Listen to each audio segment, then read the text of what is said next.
Good morning, and welcome to Faith, Fashion, and Fur with Leslie Souza. Today, there is not going to be any fur because my dogs are at the groomers. And also, just a heads up, my remote control is not working, so got to figure that out later too. But I want to take this opportunity to share my faith with you today. I am a breast cancer survivor. I was diagnosed in 2020, and I want to share that. A lot of people call it a journey, but I want to share that part of my story with you in hopes of giving others that hear that word cancer hope and some encouragement with what they're going through. Whether cancer has touched you personally or as a friend or a loved one to someone who has had a diagnosis, I hope that this will, like I said, encourage you, inspire you, help you to see maybe more of what's going on in the background or good, possible good that can come through a cancer diagnosis. So I did put some of this in my book, Sit Still, which is a devotional book. So I do have some notes here, but I'm going to just try to tell it first person instead of reading it to you the best that I can. There probably are a few parts I am going to read, but I want to tell you how this started. It was the beginning of 2020.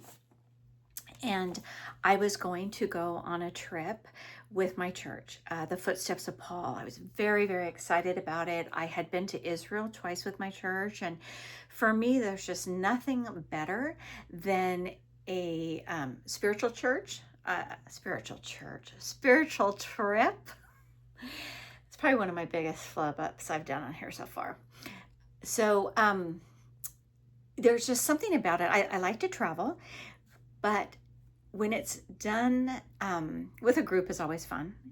But instead of standing in line, I guess is how I can explain it. Instead of standing in line to see the Mona Lisa, which is fabulous, don't get me wrong. I mean, it's amazing. There's just something different about a trip that is based on your faith and brings the Bible alive. There's something really, really amazing about that. So that kind of a journey appeals to me more than just regular traveling. So I was laying out my clothes and seeing what I was going to wear. I had a challenge going on between myself and my suitcase. And what that was I was just determined I wanted to be a lighter traveler. I want to get to the point someday, maybe just having a backpack, because I just don't like the binding feeling of, packing so much that it becomes cumbersome. And when you go on these trips, well, any trip that you go on, but I know these particular ones with my church, you're responsible for your own suitcase, as you should be. So anyway, I downsized. And so I was trying to figure out ways to reuse my clothes, like several times, just mix and match type of thing. So anyway, I'm sitting there unpacking, and I just heard this voice. It wasn't audible. It was just in my head, and I don't know how else to describe it, but I heard this voice, and I distinctly remember what it said. And it said, "Why are you wasting your time? You are not going on this trip."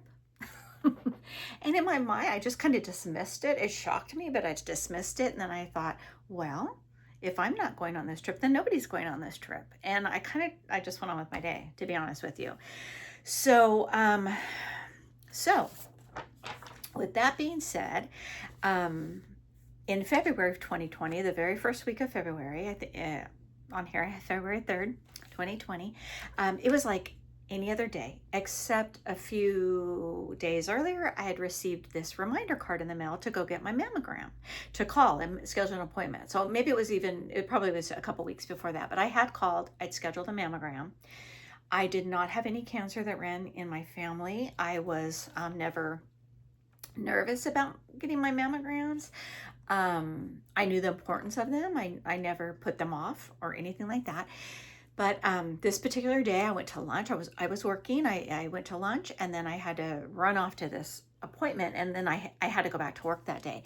So I got there, and the mammogram was just very quick, almost too quick. It was just, in and out. And so when I got the call the next day in the morning that I needed to come back by 3:30 that afternoon, I wasn't alarmed. I was kind of like, to be honest, I was kind of like, oh, that technician just went too fast. They probably didn't get good images, and now I've got to go back and blah blah blah blah blah blah blah. But you know how we are. So anyway, I did go back by 3:30, and I ended up being there until 6:30. I was the last patient to leave.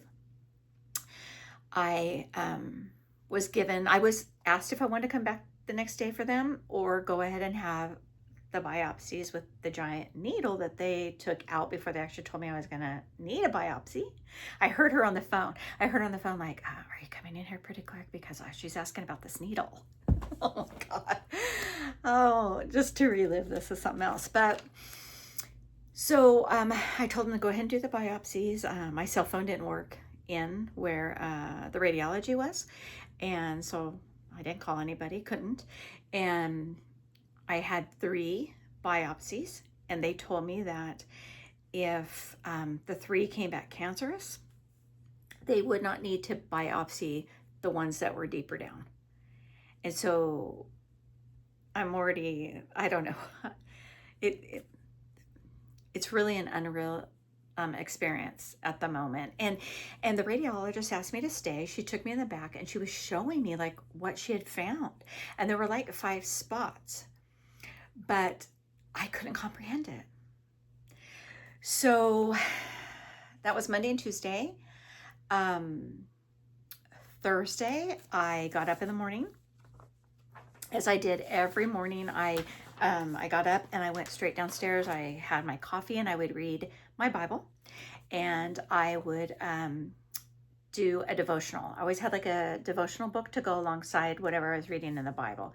And sometimes they didn't go along with each other, but it was, I don't know. I've just enjoyed doing both. I don't think a devotional takes the place of reading the Bible, but it adds to it. So, I turn that page too soon. So, okay. So I woke up as early as usual, headed downstairs for my quiet time, and the devotional that I was reading at the time was called My Utmost for His Highest. That's by Oswald Chambers, and excellent book. I highly recommend it. I'd like to read it again. It's kind of deep. It's kind of a deep devotional. So be prepared if you take my recommendation. So that morning, this was Thursday morning. This is what I read, and I'm going to read this to you. Are you ready to be poured out as an offering? God spoke to me as he had so many times before during my quiet time. But this time I didn't like what he said. It is an act of your will, not your emotions. Tell God without any complaints, despite what God may send your way. You must be willing to be placed on the altar and go through the fire, willing to experience what the altar represents, burning, purification, and separation for only one purpose, the elimination of every desire and affection not grounded in or directed towards God. But you don't eliminate it. God does.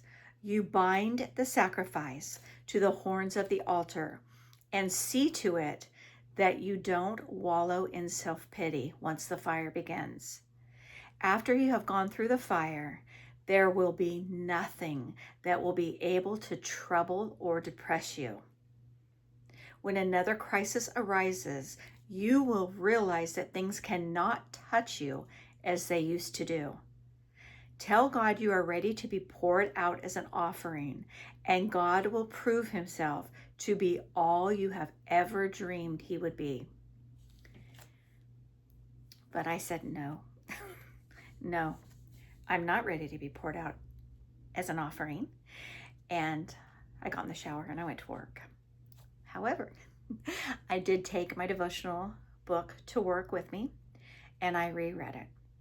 So when the radiologist and the breast health nurse called me, they were on the line together, I wasn't surprised. I already knew. And they told me that I had breast cancer. They did ask me, they called me at work, they did ask me, are you in a good place? Can we tell you right now? There was a lot of consideration going on. No one was ever intentionally rude or mean to me, even though sometimes I took it like they were during that time. But anyway, so that was Thursday. Friday, my husband and I, at 3:30 in the afternoon, we were before a team of 7 doctors that had been assigned to me and to my case. So my treatment would include chemotherapy, a mastectomy, and radiation.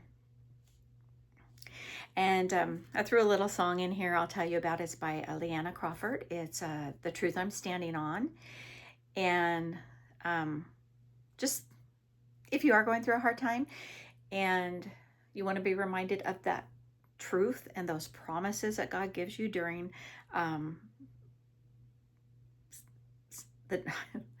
sometimes the terriblest times, the darkest times, the most discouraging times, the times when you can't even pray.